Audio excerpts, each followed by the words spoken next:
Hello friends, today we will discuss about intercellular junctions. Intercellular junctions also called as cell junctions. So basically they are the cell connections, okay. So for example, consider this as one cell, okay, and this is the neighboring cell, one more cell.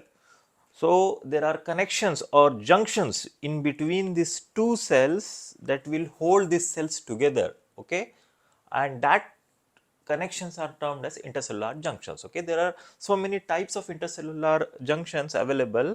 So let us see the classification first, or the types of the intercellular junctions or connections. So basically there are three types of intercellular junctions. The first one is occluding junction. Occluding junction. So in this, the most important one which comes is the example of occluding junction is tight junctions.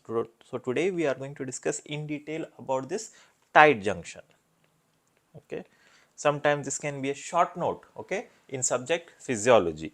So we will discuss about the tight junctions, occluding junctions. Then the second type is anchoring junctions, which will anchor the two cells. Anchoring junctions. So in this, the important one is, actually there are four such anchoring junctions. So first is this one, adherens junctions. Adherens junction. Then similar to adherens junction, there is one more known as focal adherens. Okay. Then we have desmosome,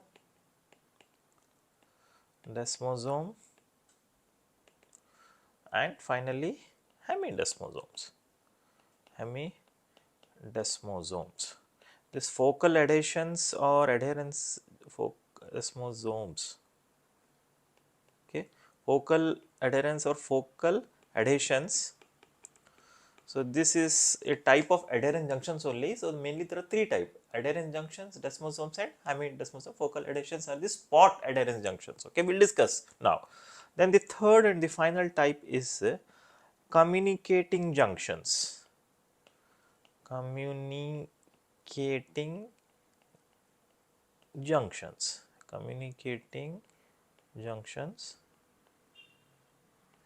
So the communicating junctions, important one is gap junctions. Okay, gap junctions.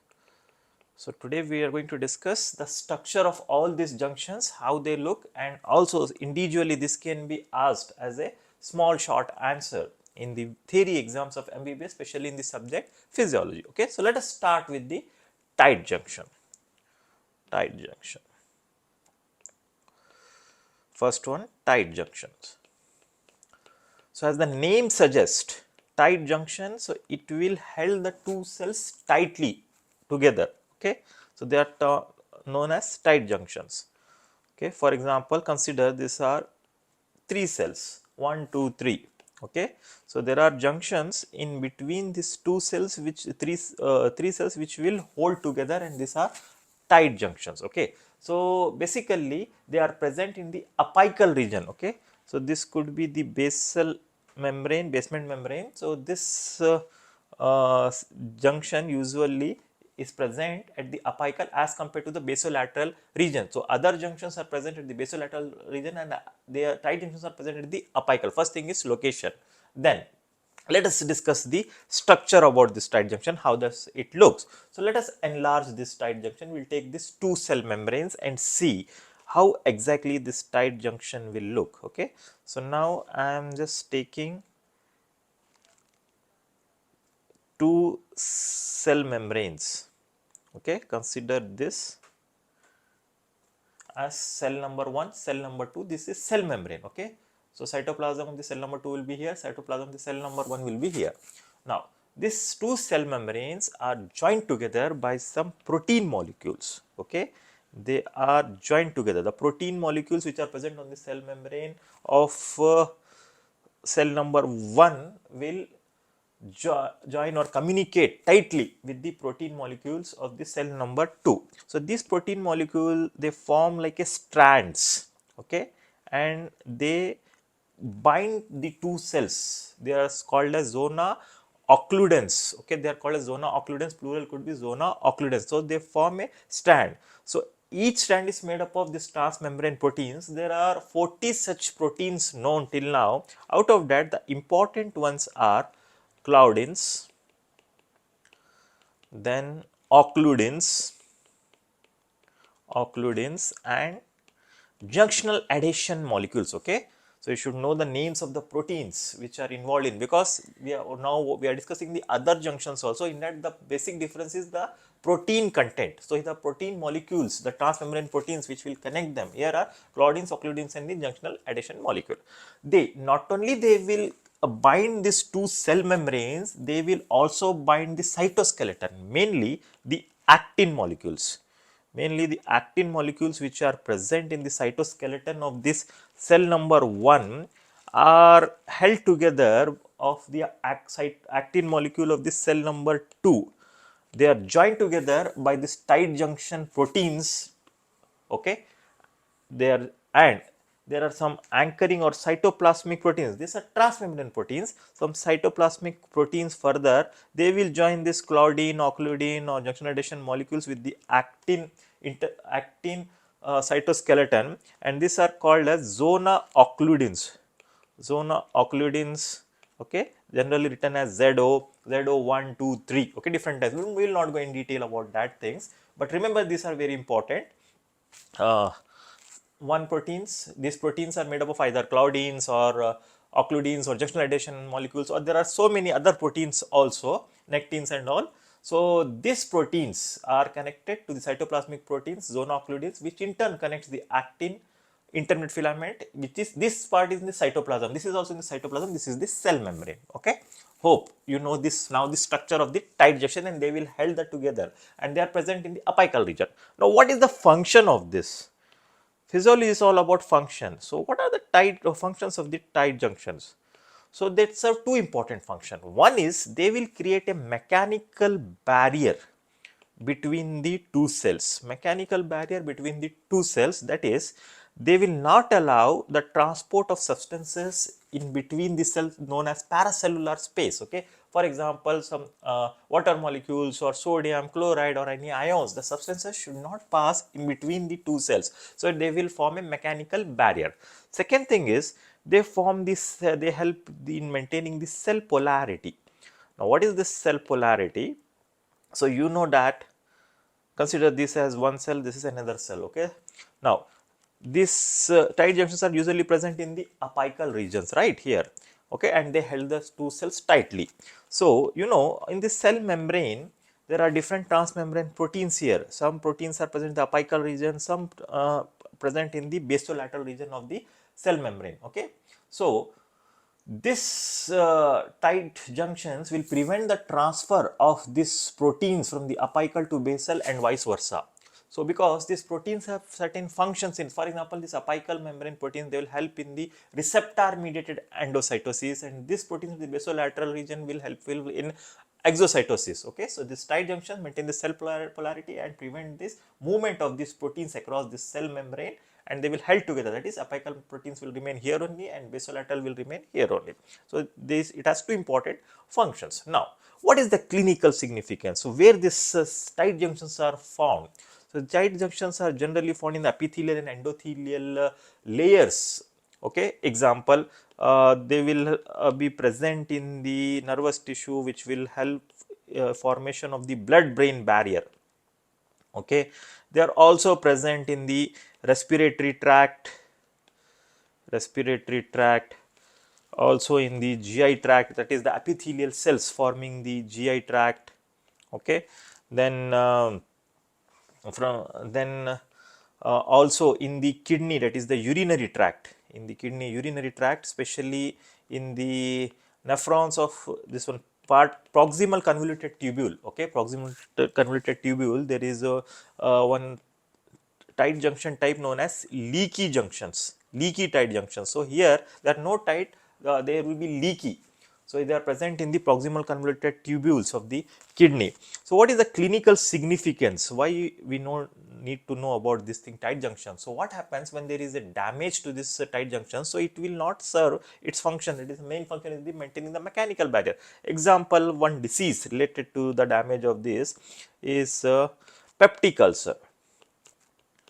Peptic ulcer. So basically this is the disease concerned with the gastrointestinal tract. Okay, you know, in the stomach there is acid known as hydrochloric acid. Okay, and it is the stomach, there is lined by this cells, epithelial cells, and in between these cells there are tight junctions.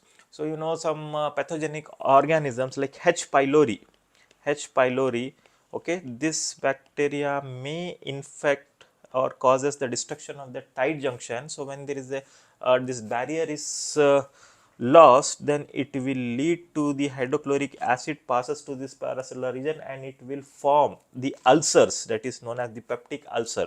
Similarly, certain other microorganisms like Clostridium species and all, they will destroy this tight junctions and it may cause the diarrhea, that is also one of the causes.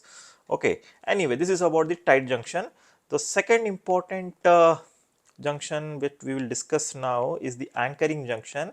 So adherens junction, in that adherens junction. Individually, this different types of the junctions can be asked as a short answer, remember. Okay, so tight junctions we have discussed that location, also the functions and the structure and the clinical significance. Okay, similarly, now let us discuss the adherens junction. So we have discussed that tight junctions usually they are present at the apical region, but this adherens junctions usually they are present at the basal part. Okay, they consider this as a cell membrane number 1, cell membrane number 2. Okay, cell 1, cell 2, but this is a cell membrane, not the cell. Okay, cytoplasm of this here, cytoplasm will be here. Now these two cell membranes again held together, but they are not at the apical region, a bit basal region, at the basal, and they are held by again by the transmembrane proteins together. Now the protein here is different. The protein what we have discussed in the tight junctions were different. In the anchoring junction, again the proteins which will hold the two cell membranes will be different. So the important adherens junction, the proteins, these proteins are known as cadherins. What are they known as? Cadherins. More specifically, E-cadherins, that is the extracellular cadherins. Okay. Now, so this cadherins again, not only they will bind these two cell membranes together, they will also bind the cytoskeleton, that is the actin molecules of both these cells, neighboring cells, actin molecules.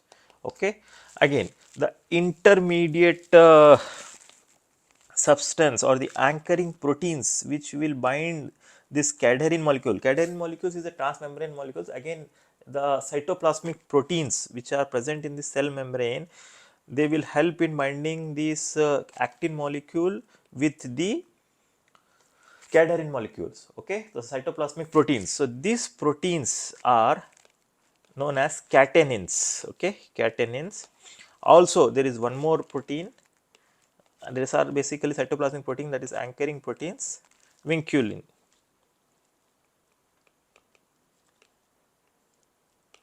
Okay, so these are vinuclein, not vinculin, vinuclein. So these are the anchoring proteins which will connect these cadherin molecules with the actin molecules, cadherin molecules with the actin molecules. So indirectly they are connecting this cytoskeleton. So this where this are present, they are present wherever there is a more mechanical stress in the tissues. Okay, like skin or the cardiac tissues. Okay, even in the respiratory tract, even in the GI tract, in the respiratory tract, this can be seen. Okay, so these are the thing even in the cardiac tissue. So they will help in keeping the cells together where there is a more mechanical stress or the stretch occurs. Okay, abrasive forces are there, and these cadherins molecules are bonded together by very important binding substance, that is calcium. They are calcium dependent cadherins. Okay, calcium dependent cadherins. So calcium will help in binding these cadherin molecules together so that the cell membranes are joined together. Okay, so whenever there is a disruption due to any things, okay, like example cancer or mutation of this cadherin molecules, then there is especially in the skin and all. So this two adherence is removed and cells may go in, especially in cancer tissue, it may causes the metastasis. Okay, clinical significance is metastasis. So it may also be present in the urinary bladder and all. Okay, now coming to the third important protein, sorry, cell junction, desmosomes. Desmosomes. So desmosome, again, it is similar to the anchoring junctions, so adherent junctions. So the structure, it is similar, but there are certain differences. Let us see that what are the differences and what is the structure of the desmosome. So again, consider this as two cell membranes, cell number 1 and cell number 2. Desmosome, cell number 1 and cell number 2. Again, there is a connecting proteins, that is transmembrane cadherin of one molecule, one cell membrane connects to the transmembrane protein of the another. Okay, these are again same like adherens junction, they are cadherins. Okay, cadherins. Again, the difference is instead of actin, the intermediate filament, the cytoskeleton intermediate filaments of one cell is binded by the intermediate filaments of the other cells. Okay, intermediate filaments. So instead of actin, so cadherin molecule is same, and again the anchoring protein, that is the cytoplasmic protein which will bind this cadherin molecule with the intermediate filaments. So this is known as desmoplakin. Okay, they form a plaque, and these cadherins which are present here, the important cadherins are desmoglein and desmocolin. So sometimes this can be a MCQ question. Desmoglein, desmocolin and all these are basically the cadherin proteins, okay, molecules, and again they are calcium dependent and calcium will bind this together. Okay, and the intermediate is desmoplakin, or the anchoring proteins will connect this cadherins to the intermediate filaments. Now, what is where they are present? They are present where there is again mechanical stretch to the tissues. Example, cardiac tissue, cardiac tissue, and also in the skin where there is a more mechanical stress. So, what is the clinical significance is sometimes there is a mutation of the genes encoding this desmoglein and desmocolin. So, this protein structure is altered, cadherin, and the adhesion between these two cell membranes is not normal, then it may lead to certain diseases. For example, when it affects the desmoglein 2 in the cardiac tissue, it may causes one clinical condition known as arrhythmogenic cardiomyopathy. Cardiomyopathy, it is a disorder seen in young athletes 20 to 50 years generally. So where there is a mutation of the desmoglein 2 or desmocolin 2, okay, and this desmosomes are not normal and it may leads to arrhythmia. Okay, similarly in the skin, autoimmune diseases where the antibodies will destroy this desmosomes here, these proteins. So it may one of the diseases is pemphigus vulgaris. Pemphigus vulgaris. So what happened here is due to the autoimmune destruction of this desmosome in the skin, okay, especially in the epidermal cells. So because of that, the skins, these cells will not be together, okay, they will not be adhered together, and it may lead to blisters or ulcers. Okay, blisters and ulcers are skin on the skin. We will discuss about all these clinical conditions later in detail in some other clinical video. Right now, just as an example, remember the clinical significance of the desmosome. Now, similarly, we have hemidesmosomes. It is also similar to desmosome, but remember this intermediate filament, okay, which is present in the cardiac tissue, it is known as desmin. Okay, whereas in the skin, this is present in the heart, that is the cardiac tissue, whereas in the skin the intermediate filament is keratin. Okay, now the next one is the hemidesmosome. Hemidesmosome. Okay, again hemidesmosome, again the structure is same, but the difference is desmosome usually connect the two cells, that is intermediate filaments of the two cells. Hemidesmosome also connect the intermediate filament of the one cell, but not with the intermediate filament of the another cell. It will connect this intermediate filament of one cell with the basal lamina. Okay, basal lamina, it is on the basement membrane or the extracellular matrix, basal lamina. Examples of the basal lamina is like collagen or fibronectin, collagen, then laminin. Okay, so desmosome connect the intermediate filaments of one cell with the intermediate filaments of the another cell, but hemidesmosome intermediate filament, that is the cytoskeleton. Okay, hemidesmosome connect the intermediate filaments of the one cell with the basal lamina or extracellular matrix, and the desmosome, the protein was cadherin, that is desmoglein and desmocholine, but here the protein which is present is, it is known as integrins. Okay, integrin protein will communicate here. Okay, so the basic difference between desmosome and hemidesmosome: desmosome cell to cell adhesion, here hemidesmosome cell to extracellular matrix, that is the basal lamina. Okay, so again where they are present especially in the skin and all. So clinical significance, so in clinical condition like bullous pemphigoid, again there are autoantibodies against this hemidesmosome, this integrin proteins and all, they are destroyed. So this cell which was binded together on the basal lamina, they will be detached and causes the formation of the blisters and ulcers.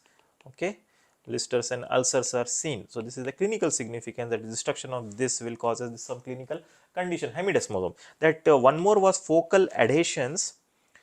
Focal adhesions, again it is similar to adherens junctions. If you remember, it is like hemidesmosome of adherens junctions. Like same difference between, what is the difference between desmosome and hemidesmosome? The same difference is between the adherens junction and focal adhesion. So in the focal adhesion, cell will communicate with the or connected with the basal lamina, same like that, basal lamina like collagen, laminin and all.